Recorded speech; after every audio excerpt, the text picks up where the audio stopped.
You have that shiny new iPad. You also have an Apple Pencil. You probably have even settled on a drawing app you enjoy. But what else can you do with your iPad to enhance your work and your workflow? Well, we're going to be talking about some apps today that are going to help you do just that. Hello, my name is Brad. I review tech for creative professionals, and today I am talking about 7 apps for your iPad that are not drawing apps, but are kind of art adjacent apps or apps that will help your art and design workflow. Interesting. What kind of apps are we talking about here, Brad? Apps like the first one on our list, which is called Vizref. Vizref is a visual reference app. You can bring in images from the web, take screenshots, and create mood boards or reference boards for the projects that you're working on. There's this big gallery with all your sets in it. It's kind of like the Procreate gallery where all your artwork lives, except this time, these are for all your reference shots. So I have one with inspiration where I'm using some forest backgrounds. I want some photos, so I pulled those from Google. I just wanted to get a feel for how to lay out the scenes and what leaves and foliage look like in real life. I've also added some illustrations from some artists that I really like, and I'm inspired by those color palettes, or I'm inspired by that style. I can move them around on the palette, so I can have this open on the side while I'm drawing in my favorite app. Once you're in here, you can crop and rotate images, play around with the interface and other settings. This is great because Instagram doesn't really let you pull photos out of it, but you could take a screenshot, pull it into this app, and then crop it there. Vizref is a simple idea, but it's a great way to organize your projects, or if you have an idea for an upcoming project, you can slowly build up that reference library over time. So when you're ready to start it, you could just jump in and find all your inspiration in one place. Number 2 on my list is Manikin, spelled, well, like I've spelled it on the screen here. It's weird, but it's cool. There are several posing apps out there on the App Store, but I really liked this one. In a nutshell, what you can do is you can grab your mannequin and you can move its arms around, its legs around. You can pose it any which way you want. There are some pre-built poses in the app that are pretty useful, or starting poses where it's sitting down or lying down.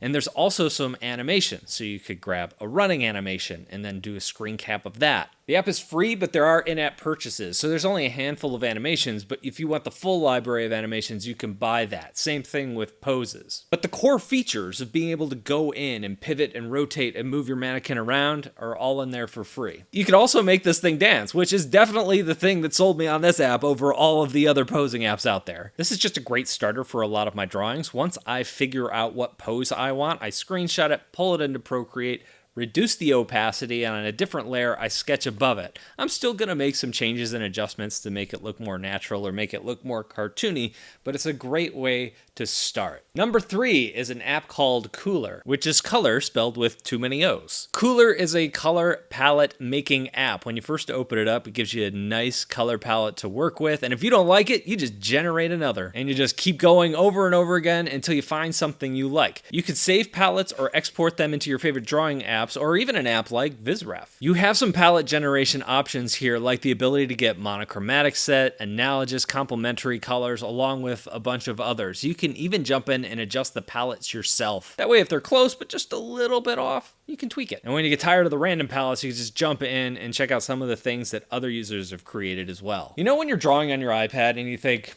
I wish this felt more like paper. Well, good news. Today's sponsor, Paperlike, has you covered. Has your iPad covered too, actually. Paperlike is a matte screen protector for your iPad that gives you so much more drawing control. No more slick plastic pencil on a smooth glass screen. It even sounds like paper. I love including this part in the video. You can get Paperlike for any size iPad, the cute little iPad mini all the way up to the giant iPad Pro. There is a link down in the description where you can get yours today. Also, before you go, they have some free Procreate brushes up on their site. A whole set of them. I'll link those down below in the description too. The next app is for all of you font lovers out there. I am talking about the Adobe Creative Cloud app. Yes, this does require a Creative Cloud subscription, but if you already have a subscription, this is a really handy app. Not only can you jump in and access your own files and things like that, but the fonts, all those fonts. One huge catch, is these fonts don't work in every app. For example, you're not going to get them to work in Procreate. You're not going to be able to get them to work in Affinity Designer. They are not system-level installed fonts. They only work in Adobe apps as of right now. Hopefully that changes in the future.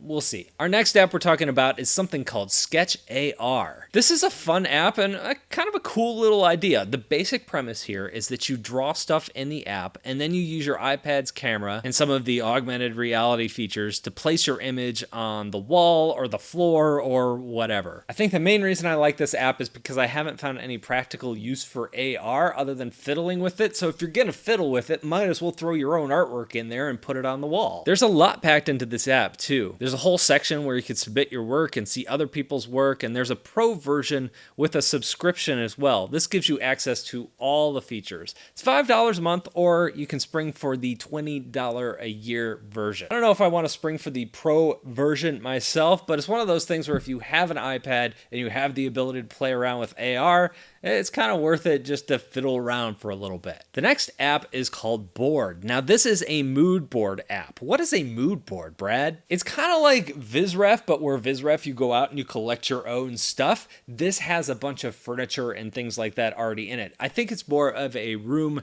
decorating app, but the reason that it's on this list and the reason I really like it is when I'm drawing something, oftentimes I'll be setting a scene and I'll say, okay, I'm gonna put a chair here, and I'll draw a chair. All my chairs look alike. What's cool about this app is it shows me thousands of different chairs in different colors and different styles. So if I'm going to be drawing something, I might as well be drawing a cool or interesting thing, piece of furniture or side element, than just the basic chair that I dream up in my head. Also, if I'm trying to fill up the background of a room or a house or something like that in an illustration I'm doing, this has so many like little inspirational things, lamps, rugs, all sorts of stuff. It's kind of like Pinterest, but way more focused. The next app I want to talk about is Behance. You've probably already heard of it. It's a social media app for artists. You post your work, you follow other people's work, you like it, that sort of thing. I think the reason I like using it is because there's just so much variety. There's illustration, photography, design, fonts, all sorts of stuff. One of the more disappointing things about the iPad is there's no Instagram app, or at least no dedicated iPad Instagram app. There's the iPhone one,